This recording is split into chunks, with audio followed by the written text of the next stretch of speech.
I have therefore always been the odd one in my family, the black sheep and all that. Like I'm 29 years old now, I have felt as like I don't fit in for practically forever. Samantha and David Thompson's eldest child, I grew up among doctors. Indeed, my parents were major players, but none of that wonderful stuff ever truly came my way. Tyler and Oliver, my younger twin brothers, shared all the advantages.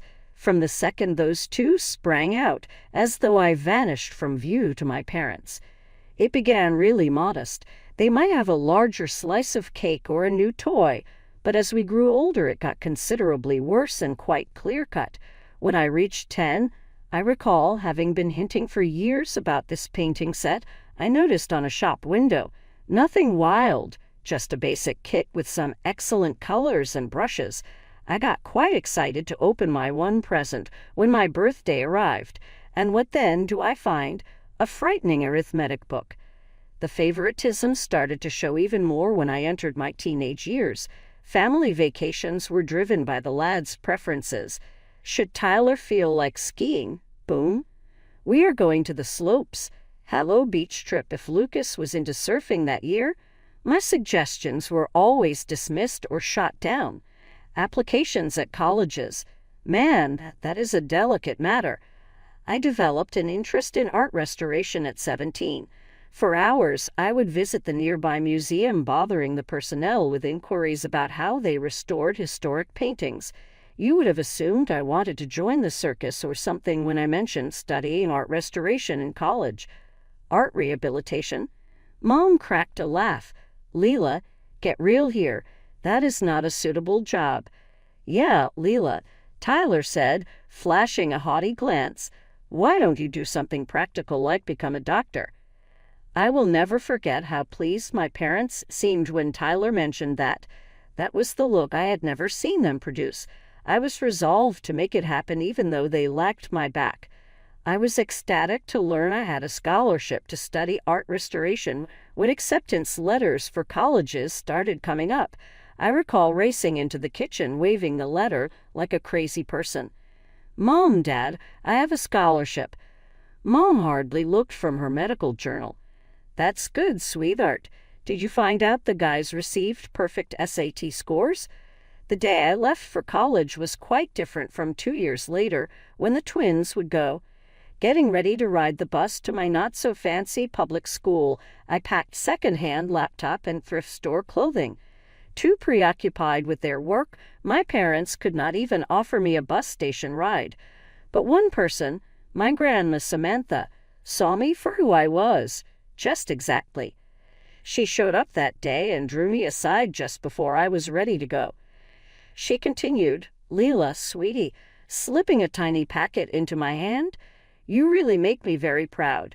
Never forget that exactly. Within the envelope was a check. Not enough to transform my entire life, but enough to somewhat simplify things. More importantly, though, than the money was her real noticing of me. That equated everything. For me, college was rather a mixed bag. I was at last free from always being judged against Tyler and Oliver on one hand.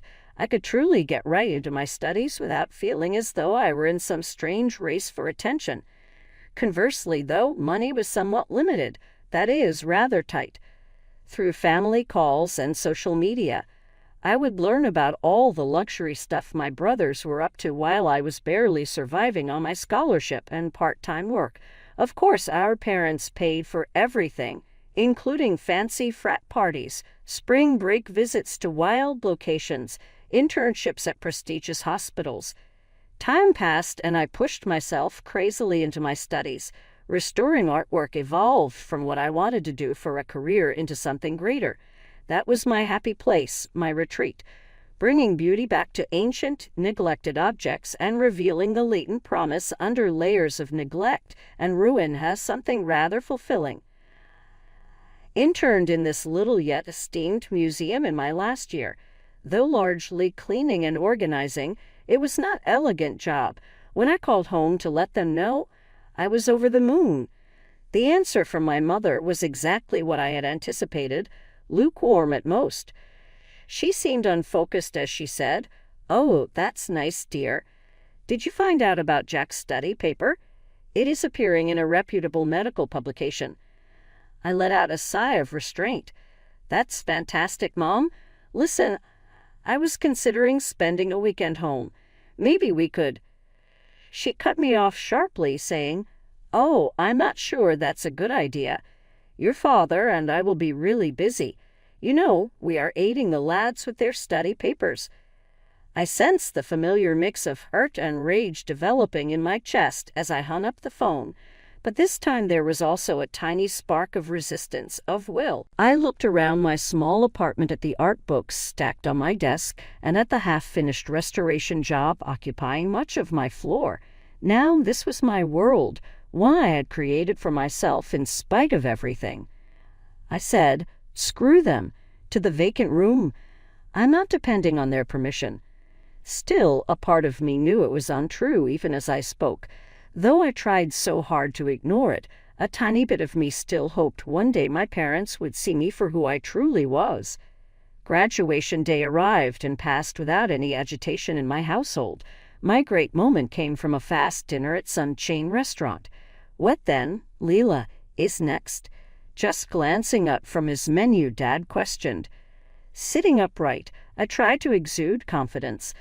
I actually received a job offer at one of the New York museums. Dad pouted. "Leela, I'm not sure. New York comes with a price. The compensation for this work is how much?" As I mumbled the not-so-great beginning pay, I felt my face becoming hot. Their apparent disappointment was on show. The rest of the dinner was a jumble of subtly expressed criticism mixed with analogies to Tyler and Oliver's scholastic achievements. Grandma Samantha drew me aside as we were leaving the restaurant.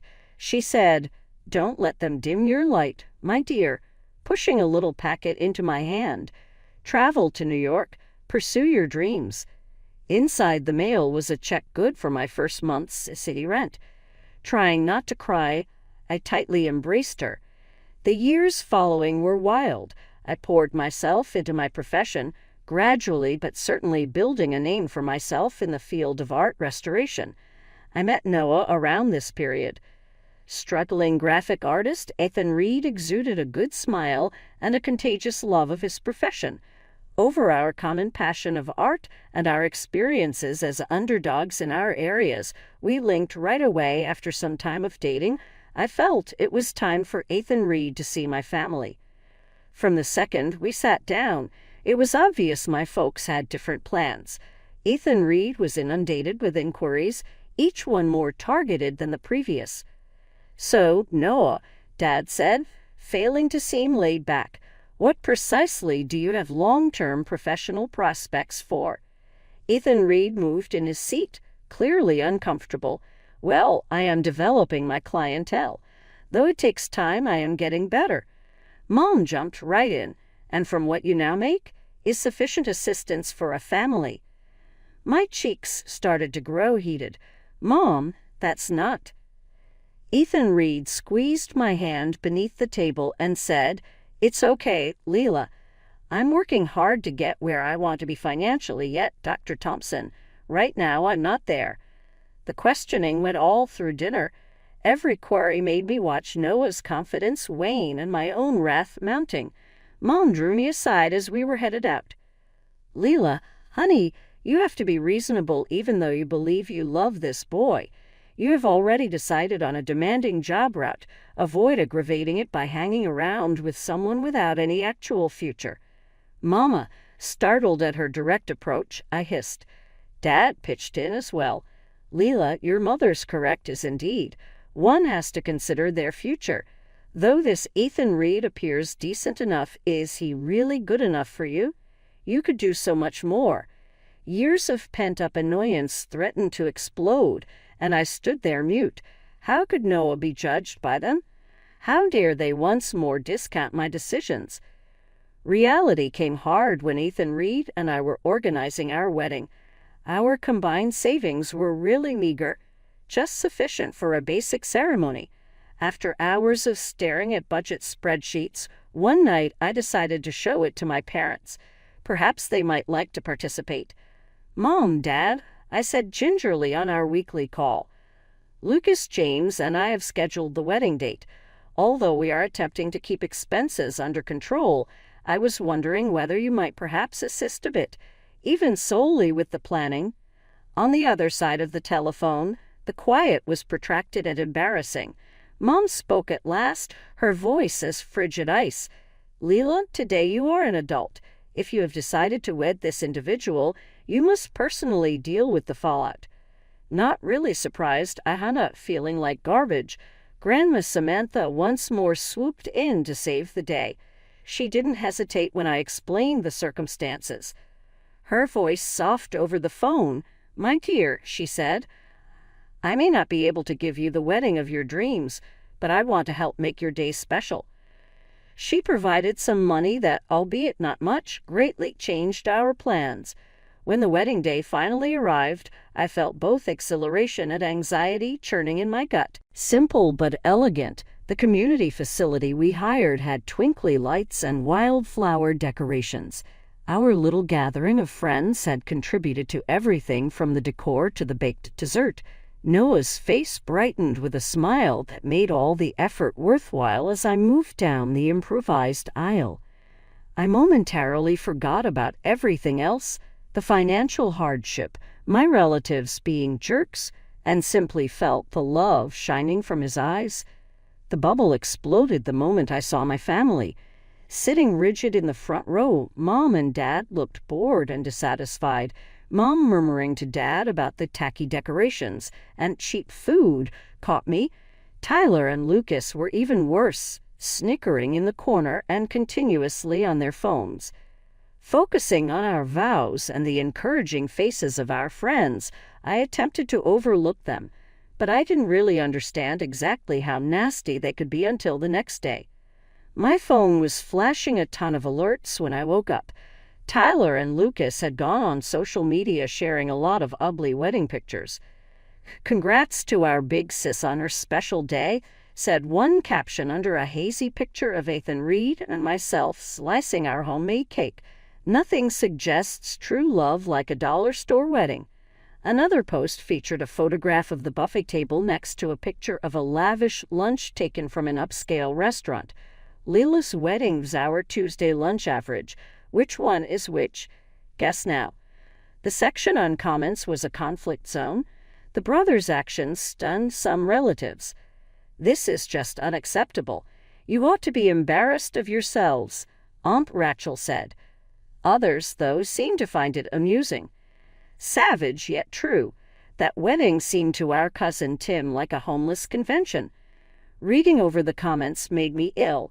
Seeing my parents' reactions, though, really tore at me. They were actually pushing their sons on, not discouraging them. Mom had remarked, "Men will be men. It's only a little harmless fun." I didn't demand an apology or phone them. Merely chose to temporarily ignore them. It was time for the yearly Thompson family gathering 6 months following our wedding. Though I fretted about it, Ethan Reed advised me to go, expecting it would be an opportunity to clear the air. Man, we were mistaken. One could cut the thick tension with a knife. For the first hour, I was able to keep it together. I avoided my immediate family as much as I could and engaged polite conversation. Then, naturally, I heard Tyler boasting about his most recent elegant trip, paid for by our parents. Something inside of me just caught. "Must be nice," I exclaimed, loud enough for everyone to hear, "to have mother and father bankroll your entire life." The room became absolutely silent. Tyler fixed me with gaping mouth. What's that supposed to mean? Years of pent-up discontent suddenly bubbling over, I shot back. "You know exactly what it means. You and Lucas have been handed everything on a silver platter, while I fight for every scrap of recognition or support has been required." Mom moved forward, flushed with rage on her face. "Now, Leela, you're acting quite foolish. Children, we have always treated you equally." I gave out a sour laugh. Also, similarly, "Are you really kidding me? Let us discuss equal, shall we?" I began to count off on my fingers. For the boys, private school tuition. For me, public school. For their 16 birthdays, brand new automobiles.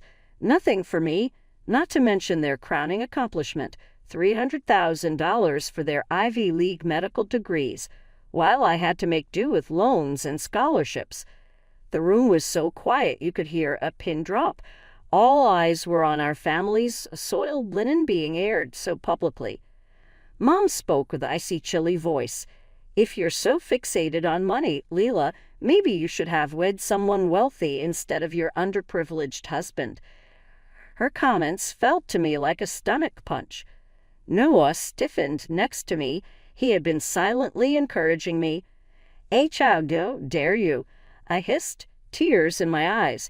10 of you are worth Ethan Reed, not for how I may make him look good to his country club mates.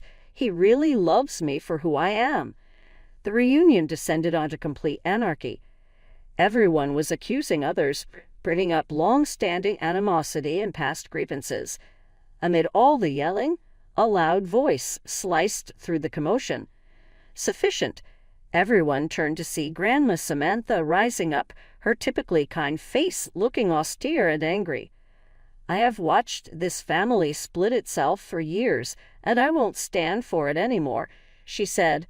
Samantha, Robert, your Lila treatment has been appalling.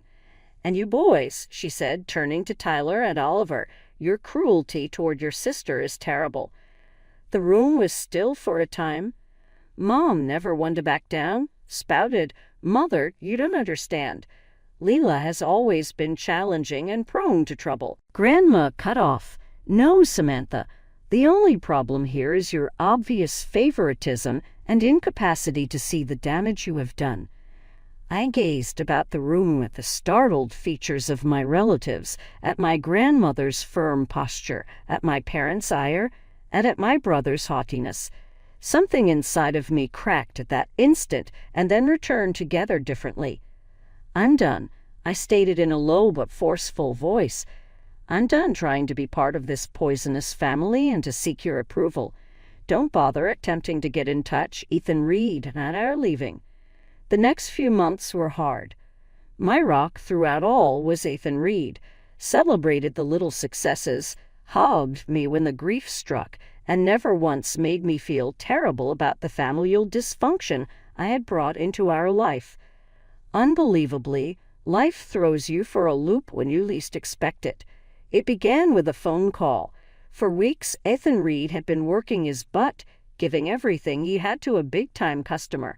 I could tell from the expression on his face when he answered the phone that lovely Tuesday morning that something significant had fallen apart. His voice just above a whisper, he added, We got it. Leela, we have the contract here. The next 3 months were insane. Noah's small design company exploded overnight, the elegant customer unlocking doors we never would have seen. We were rolling in it rather than only scraping by suddenly. But our new success also brought an unanticipated problem. My phone began bursting with alerts. Friend requests from family members I had long since blocked, messages from far-off cousins suddenly want to catch up, and then the call I had been postponing. Leela, sweetheart, my mother said, sickly sweet across the telephone. We have heard the fantastic news regarding Noah's company. We knew you two would make perfect. They continued to arrive, talking about how proud they were and how they had always believed in us. My father joined the queue. I listened in startled quiet, growing enraged with every untruth. Mom chipped in. We'd love to see you. Maybe we could all have dinner, celebrate your success as a family. That brought me out of it. For a family. I kept repeating, speaking with great force. We haven't been a family for a long time. That's not going to change just because our bank account has. Stayed to keep my guns. Forbade my parents from entering our house when they unexpectedly arrived up. I returned elegant goods they sent right back, unopened. Ethan Reed and I instead concentrated on creating the life we had always desired. We saved wisely, worked long, and finally found ourselves signing paperwork for a lovely apartment smack in the midst of the city. Happy to express our joy, I put a picture on social media. Ethan Reed and I were standing in front of our new house, keys in hand, a basic shot. Beside it was a picture of our most recent visit with Grandma Samantha, her pleased smile flashing at the camera. New beginnings and old love, I wrote under. Thanks for those who have been there through all. Fresh house, family. Felt, when I hit post, as though some weight had been taken off my shoulders.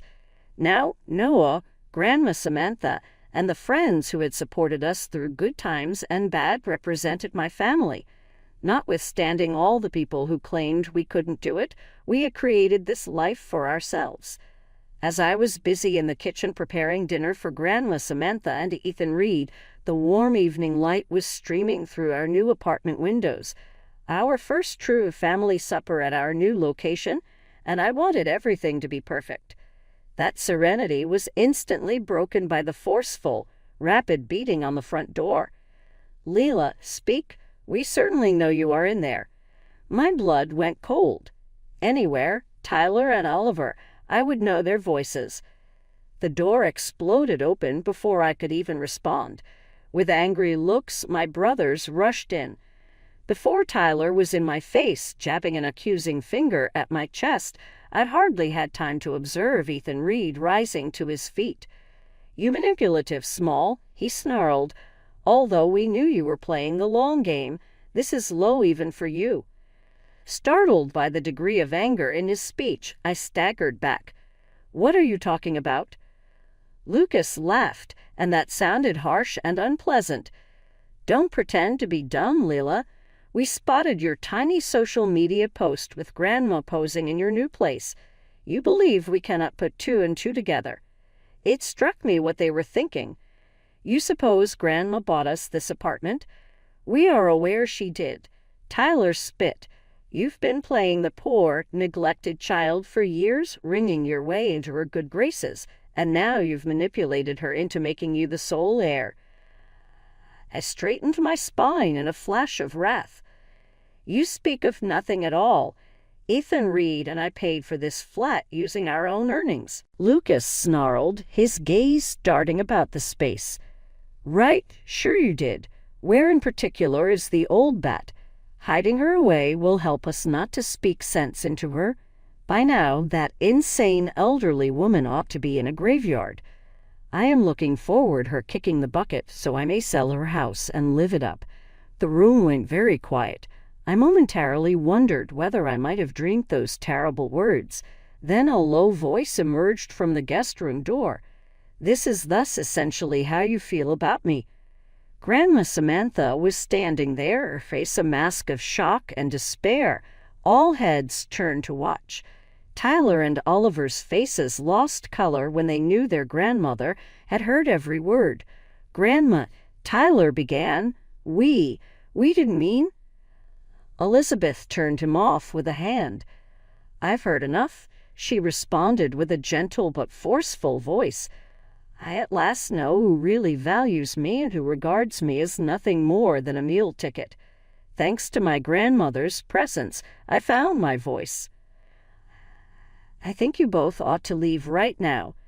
Though one glance at Grandma's face, a mix of hurt and resolve, seemed to depress them. It appeared as though they may dispute at first. Slunk toward the door, they murmured feeble apologies. That wild evening hit like a storm with consequences.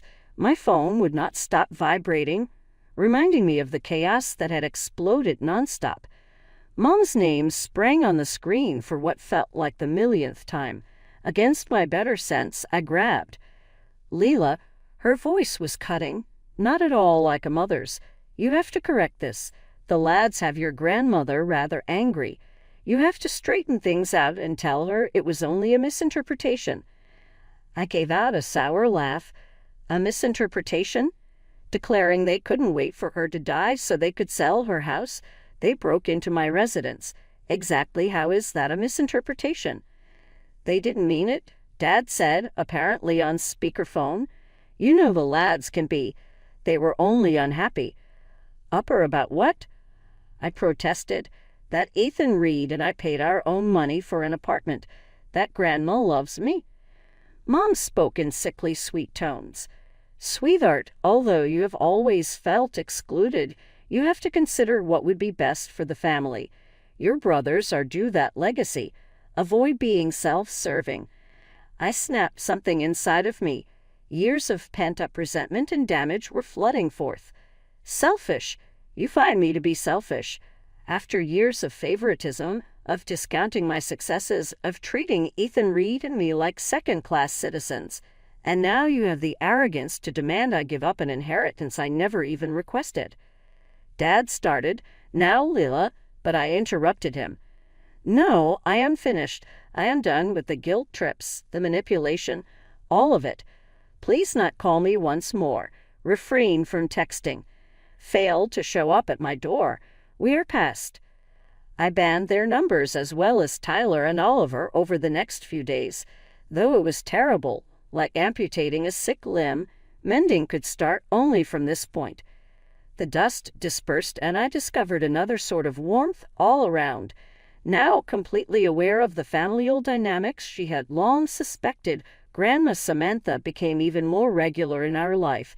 Reaching out following the wedding disaster, Aunt Rachel started visiting often. "I always knew you were unique, Leela," she replied, giving me a firm hug. "I apologize for not defending you sooner." Other relatives, cousins, and distant aunts and uncles who had seen my family mistreated throughout the years reached out to offer encouragement. It was as if a veil had been lifted, allowing real relationships to blossom where only obligation had once been. Bliss Noah's family? They enveloped me in an unbroken love blanket.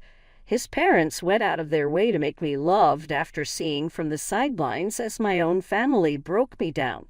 Ethan Reed and I put ourselves toward inhabiting our new flat. Every piece of furniture and every picture on the wall were evidence of the life we were creating together. A life based on love, respect, and encouragement.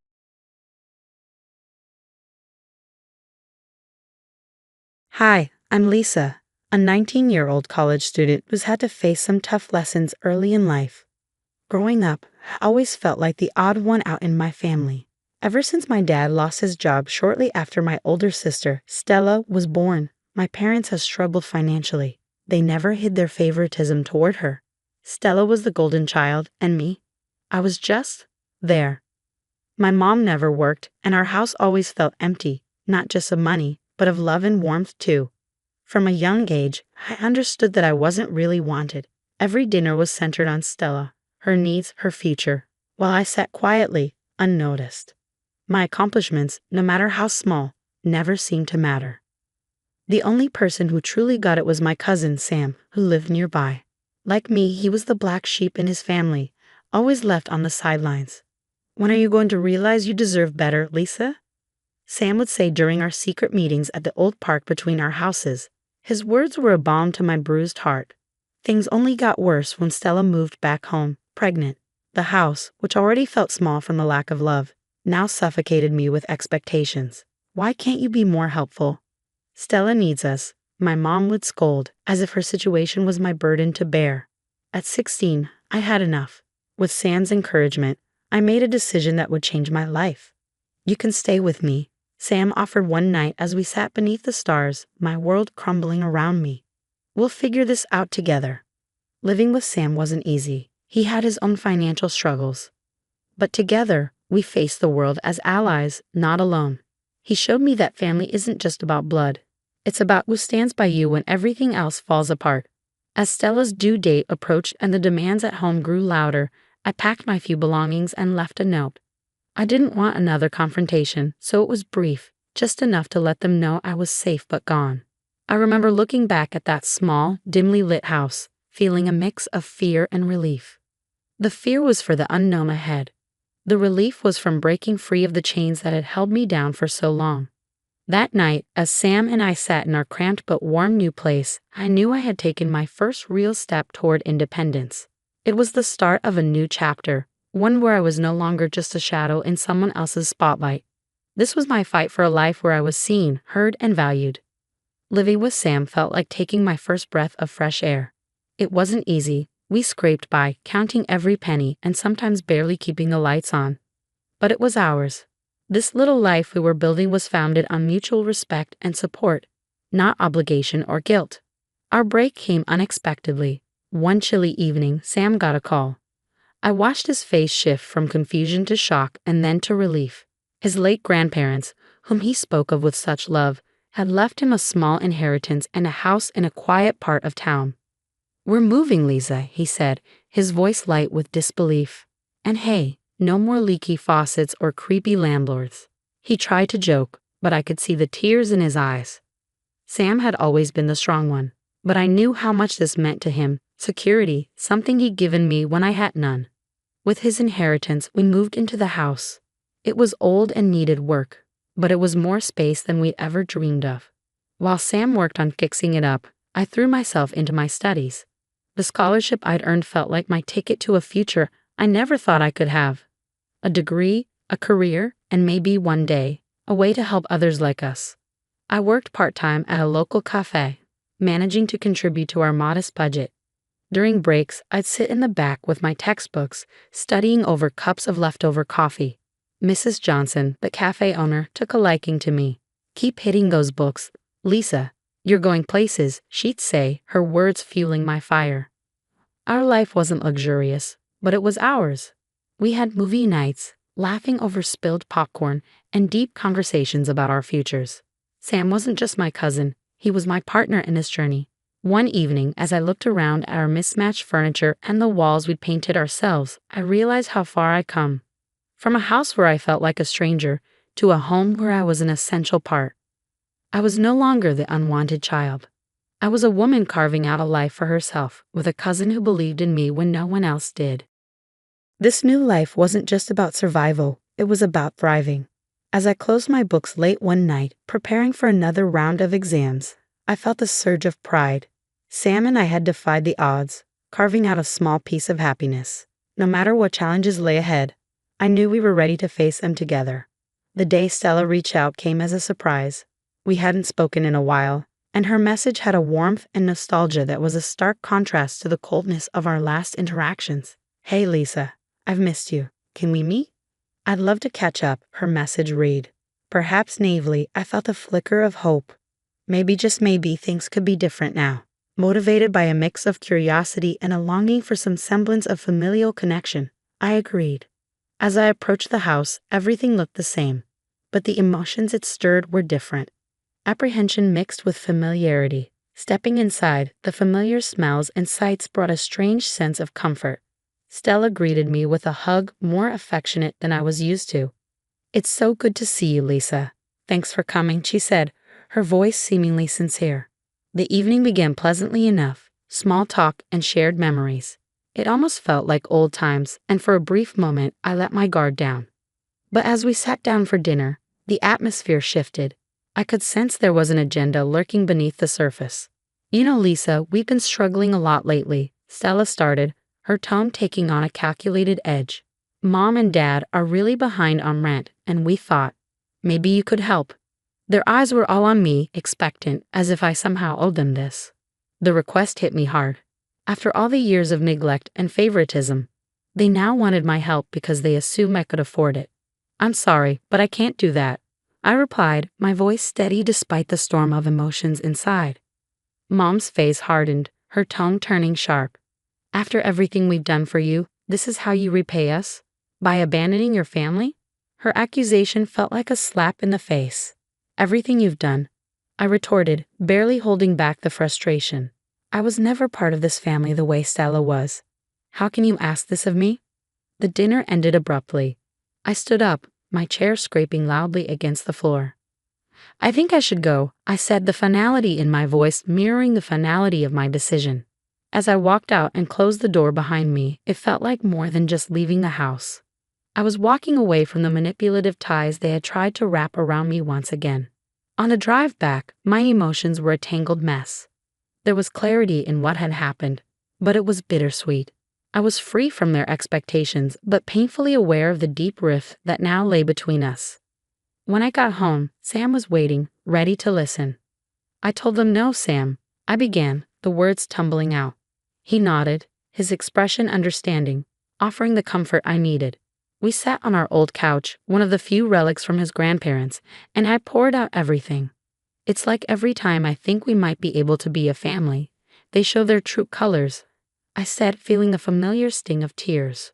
You did what you had to do, Lisa. You can't keep setting yourself on fire to keep others warm, Sam said softly. His words were simple but profound, and they helped calm the turmoil inside me. That night, I lay awake, reflecting on everything. The false hope of reconciliation was just another reminder of why I had left in the first place. I realized then that my independence wasn't just about putting physical distance between me and my family. It was about emotional and financial independence too. Sam and I had built a life of mutual support, and I wasn't about to trade that for a family that only saw me as a means to an end. In the weeks that followed, Sam and I focused on our future. He had recently been approached by a local school to help direct their annual musical, a passion project that was both exciting and daunting. His enthusiasm was contagious. We spent evenings discussing set designs and audition plans. I think this could be a big thing for me, Lisa, and I want you to be part of it every step of the way, Sam shared one night, his eyes sparkling with excitement. And I will be, Sam, just like you've always been there for me, I promised, feeling proud of the man who had stood by me through it all.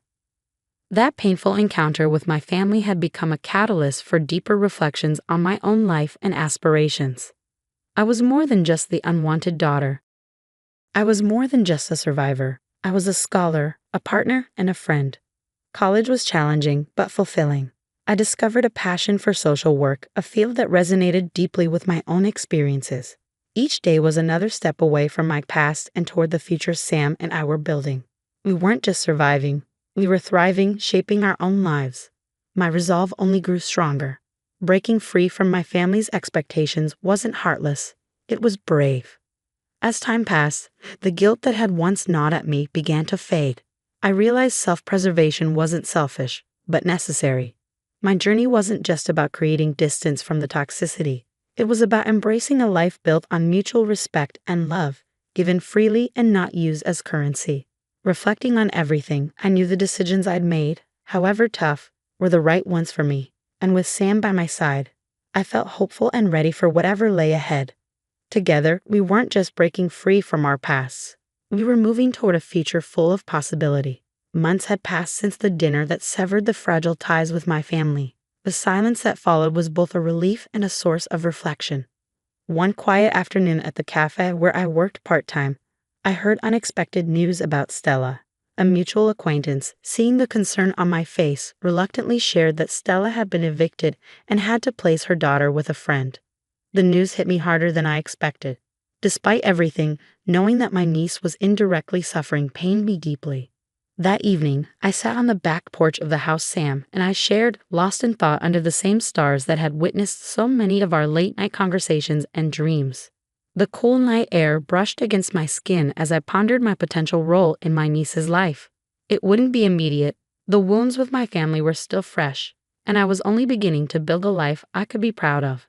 But the thought of being there for her in the future, when I was more settled, felt like the right path. As if reading my thoughts, Sam joined me on the porch. I turned to him and said, I was thinking about my niece. Maybe someday I'll be part of her life when I'm ready, when I can offer her something positive. Sam nodded, his understanding clear. You'll make that decision when the time's right. And it'll be the right one, because you'll make it with your heart. His support, as always, was unwavering. Our life together moved forward with a gentle, promising momentum. Sam's work with the school musical was flourishing, bringing him new joy and fulfillment. It was wonderful to witness his passion come to life.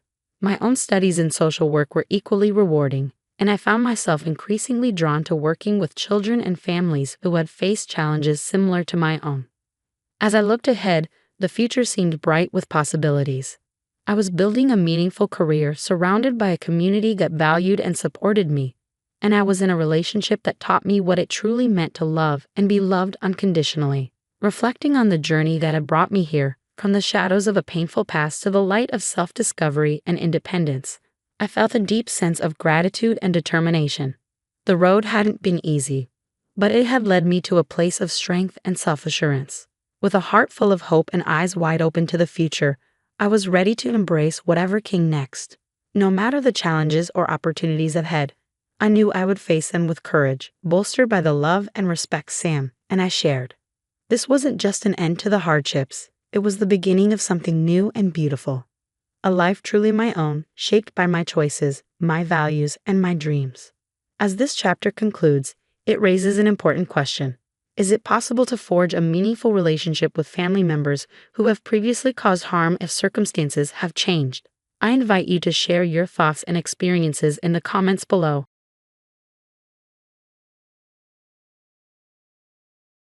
Hey there, I'm Ava Summers. I'm 28, living in LA, and absolutely thriving as an animator at DreamWorks. But let me tell you, getting here was no walk in the park. Growing up, my family never understood my passion for art. I'd spend hours sketching characters, completely absorbed, but my parents just saw it as a waste of time. Ava, honey, why don't you help out at the store instead of doodling? That was my mom's favorite line. As for my dad, he'd just grunt and shake his head in disapproval. But you know what? I didn't let that stop me. I worked my butt off, got into art school, and now here I am, living in a sweet downtown apartment, surrounded by friends who actually support my dreams, and waking up excited to go to a job that makes me come alive every single day. Speaking of family, though, there's still, well, them. My older brother Mark is the golden child, of course. My younger sister Emma's still figuring things out, and my parents, John and Linda, are stuck in their old school mindset. Just last weekend, we had this big family dinner, and Mark drops a bombshell. I'm moving to New York. Got a big opportunity there. Everyone starts fawning over him like he's a rock star. Then, with this smug grin, he turns to me and says, "Hey Ava, since I'm leaving, why don't you quit your little drawing job and take over the family store?" I nearly choked on my pasta. "Excuse me?" I asked. "Yeah, come on sis. The store's struggling. We need someone to run it full-time," he replied. Before I could even respond, my mom jumped in. "That's a wonderful idea, Mark," she gushed. "Ava, honey, this is your chance to do something meaningful." "Meaningful?" I sputtered. "I'm creating art that reaches millions." My dad scoffed. "Art?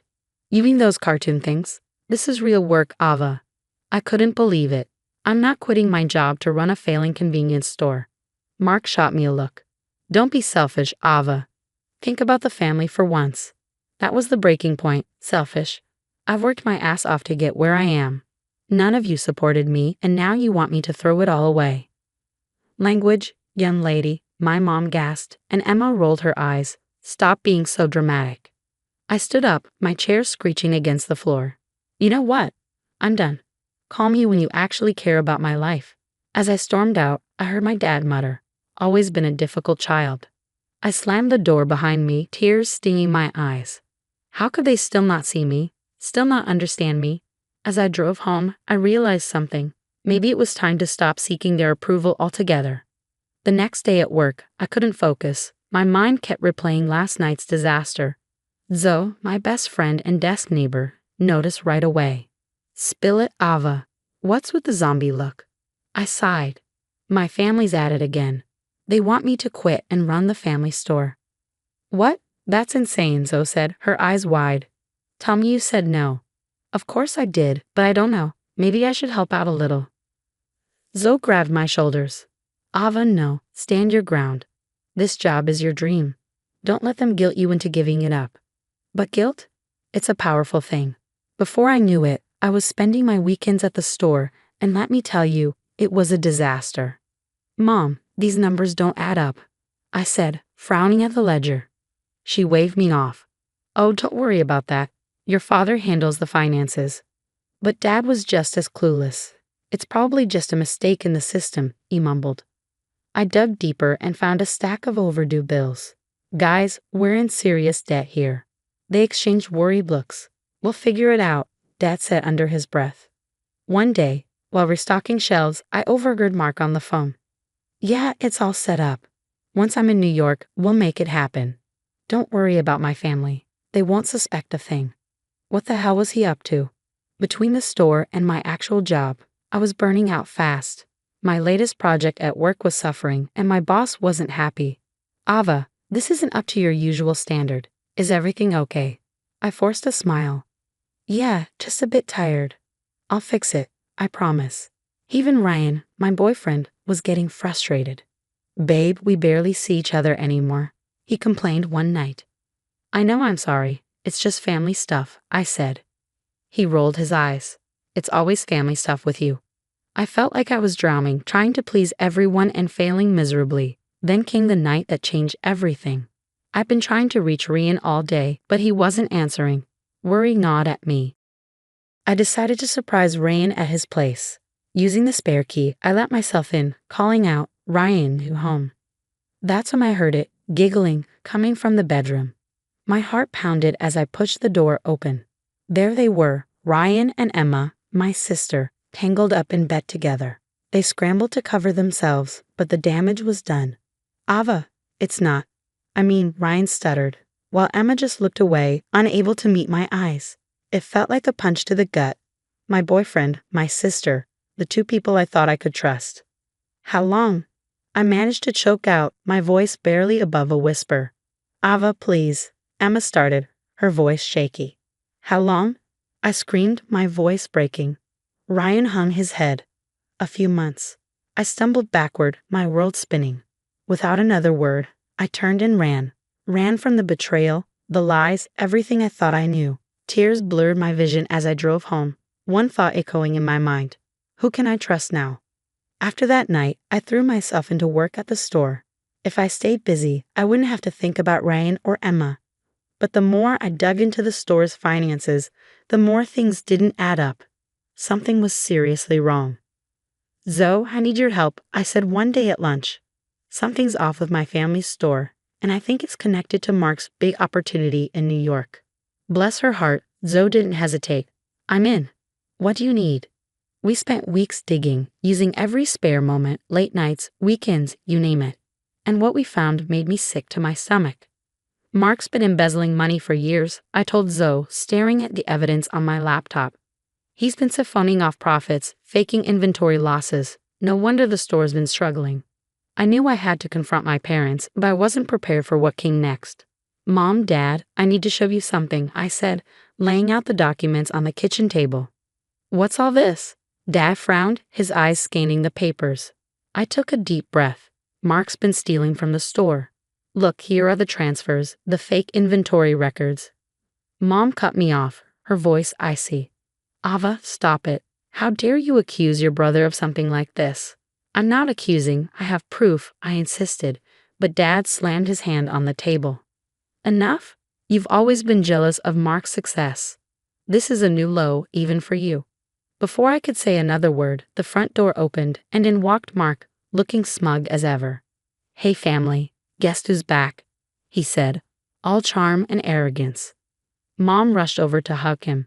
Mark, what happened to New York? He shrugged casually.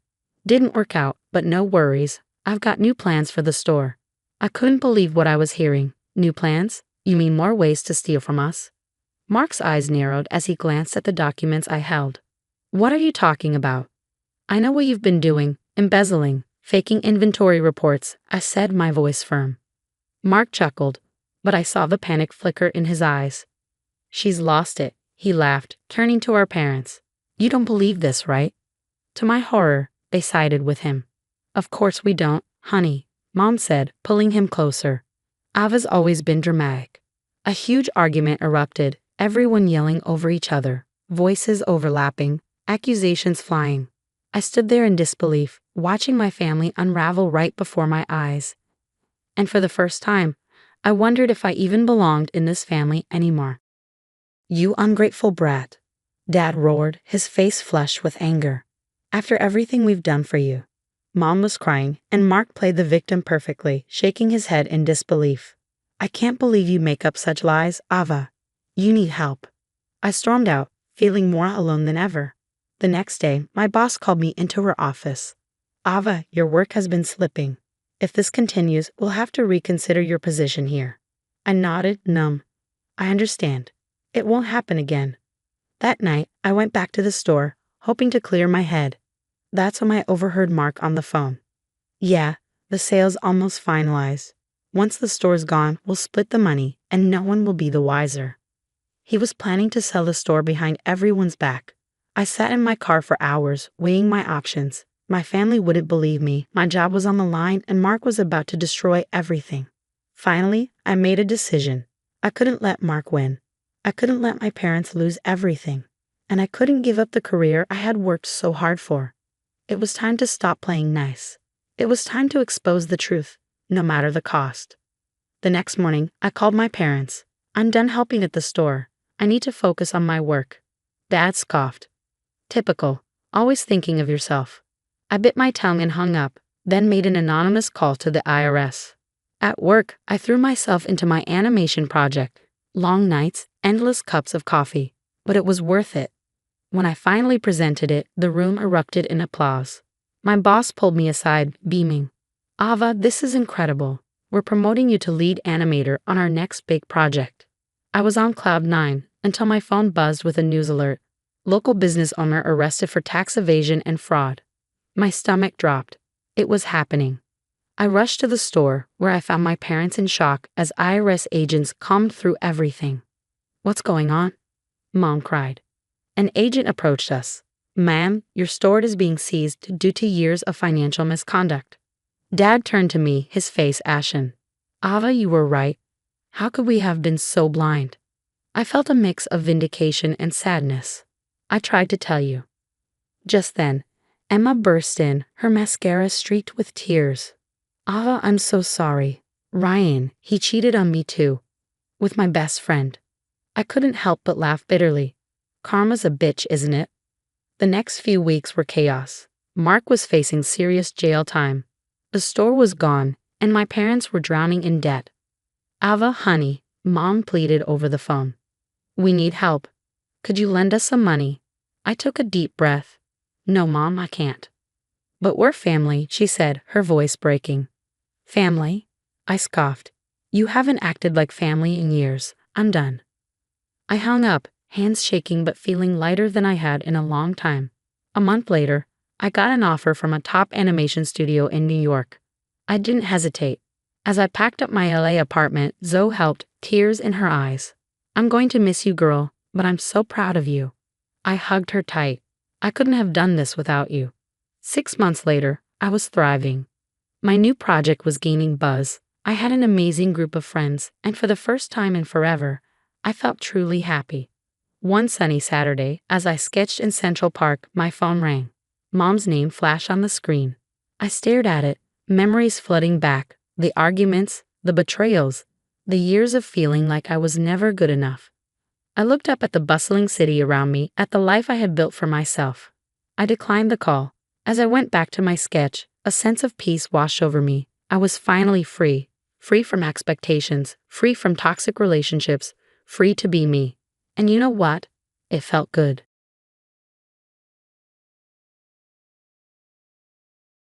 Hey everyone, I'm Amelia, 28 years old and working as a social worker. And let me tell you, I have the best little brother in the world.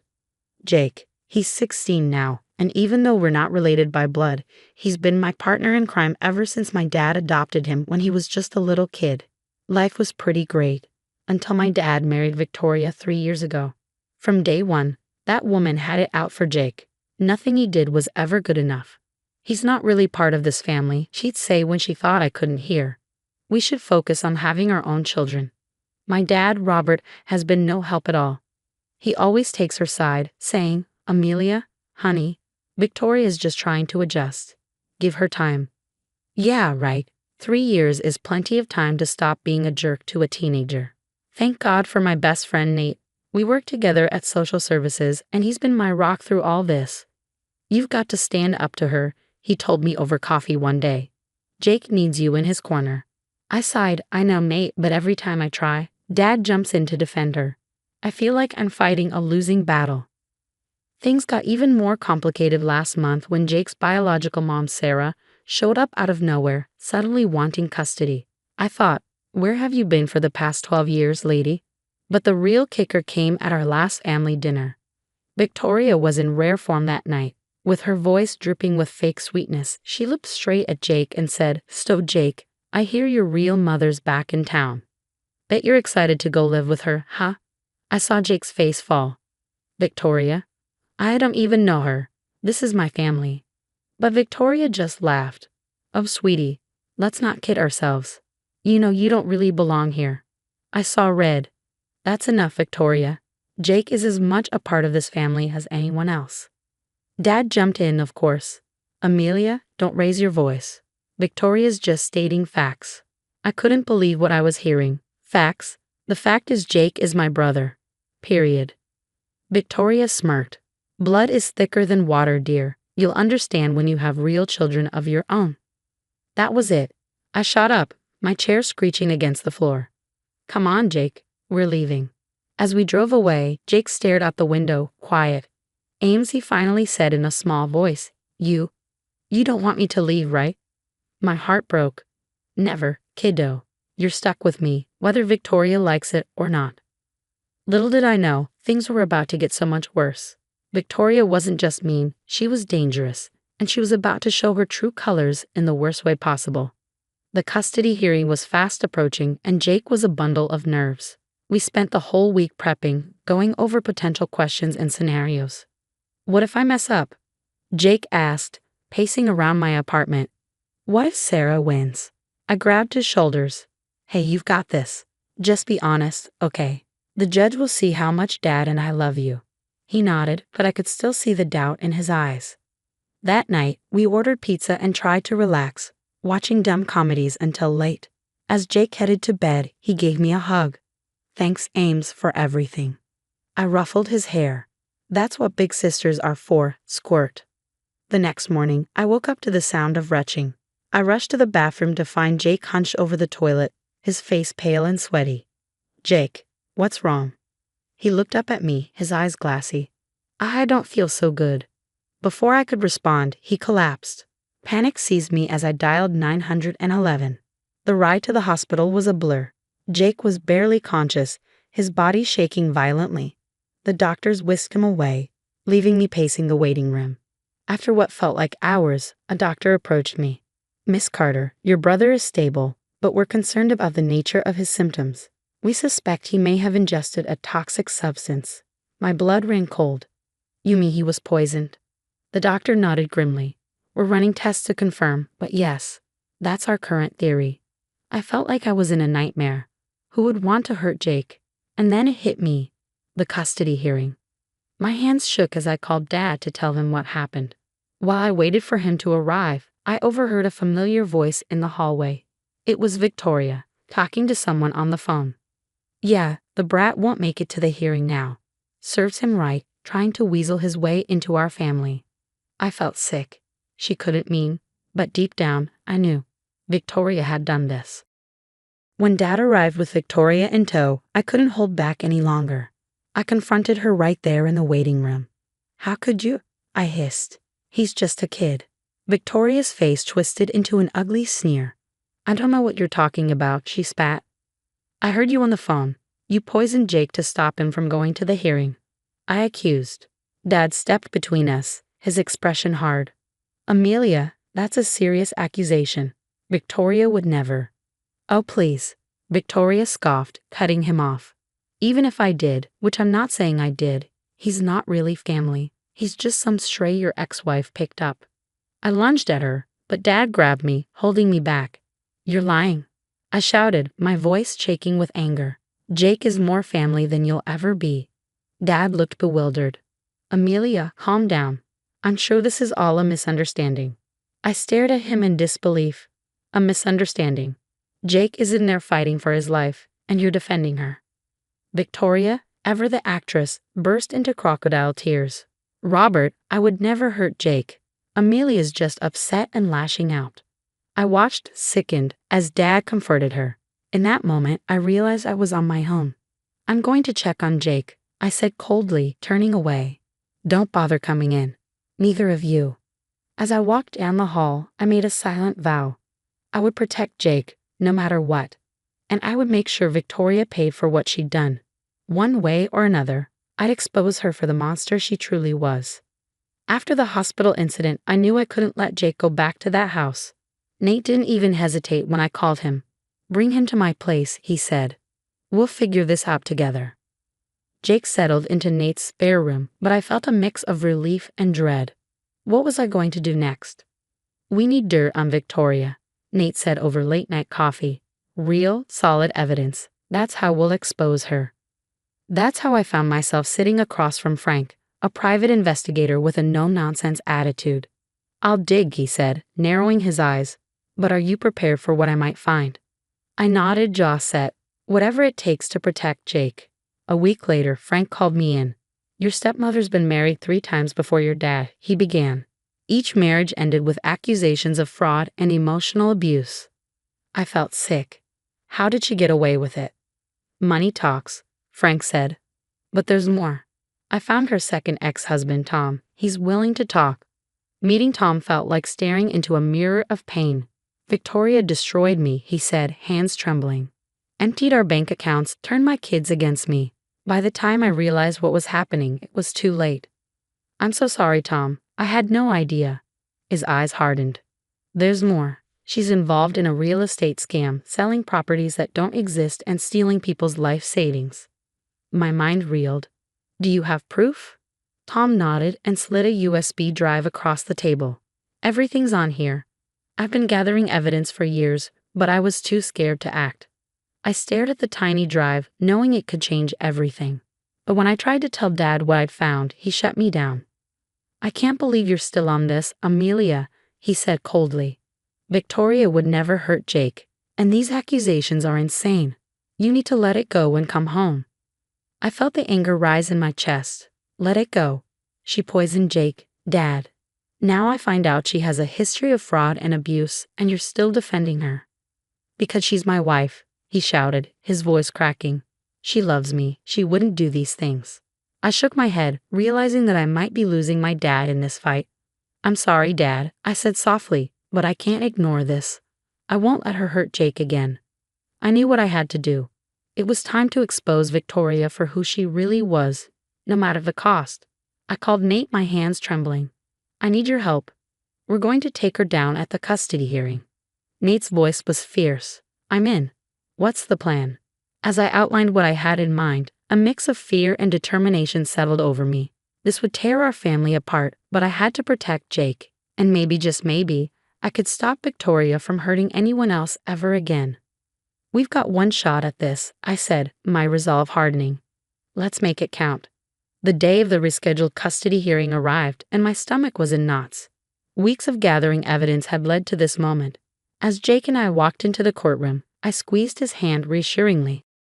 When it was our turn to speak, I took a deep breath. "Your Honor, before we discuss custody, there's something the court needs to know." I presented our evidence: Jake's hospital records, the PI's report on Victoria's past, and statements from her ex-husband. The courtroom erupted into murmurs as I laid out her history of fraud, manipulation, and abuse.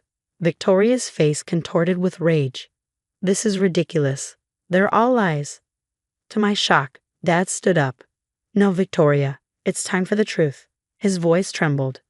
"Your Honor, I've been blind, but Amelia's right. Victoria poisoned Jake. I found the evidence she tried to hide." Before anyone could react, the courtroom doors burst open. FBI agents entered, approaching Victoria. "Victoria Thompson, we need to ask you some questions about a real estate development in Florida." As they led her away, I overheard snatches of conversation about a multi-million-dollar fraud scheme. The judge, clearly rattled, made his decision. After hearing how close Jake and I were and how strongly he opposed living with his biological mother, the ruling was clear. It was the happiest moment of my life when the judge awarded me custody of Jake. I was officially his legal guardian. Outside the courtroom, Jake hugged me tightly. "We did it, Ames. It's over." In the weeks that followed, Victoria's carefully constructed world crumbled. Her high society friends abandoned her as news of her crimes spread. The real estate scam alone guaranteed she'd face years in prison. Dad tried to make amends, but I told him we needed time and space to heal. Jake and I focused on rebuilding our new life. We both attended therapy to work through the trauma, and I even started a support group for people from fractured families dealing with toxic relatives. We met weekly, sharing stories and offering comfort. It wasn't always easy, but watching Jake thrive made everything worthwhile. One afternoon, Dad called. "Amelia, please." Victoria's lawyer reached out. "She wants to apologize, to make things right. Can't we try to work things out as a family?" I took a deep breath. "No, Dad, some things can't be forgiven. Jake and I are happy now. We're safe, and that's what matters." As I hung up the phone, I felt a sense of peace. We'd been through hell, but we'd emerged stronger. Now we were finally free to be the family we were always meant to be. Looking over at Jake, diligently doing his homework at the kitchen table, I smiled. The road ahead might not be easy, but together we could face anything. And that was all that mattered. Now, here's a challenging question for you. If you were in Amelia's position, would you ever consider reconciling with your father, given his role in enabling Victoria's abuse? Or do you believe some betrayals are too deep to forgive, even when it comes to family? This is a complex moral dilemma. On one hand, forgiveness could lead to healing and rebuilding a relationship with a parent. On the other, his failure to protect Jake and his initial disbelief of Amelia caused significant harm and trauma. What would you do? Is there a point where family loyalty should be abandoned for self-protection? Or is there always hope for redemption and reconciliation? Share your thoughts in the comments.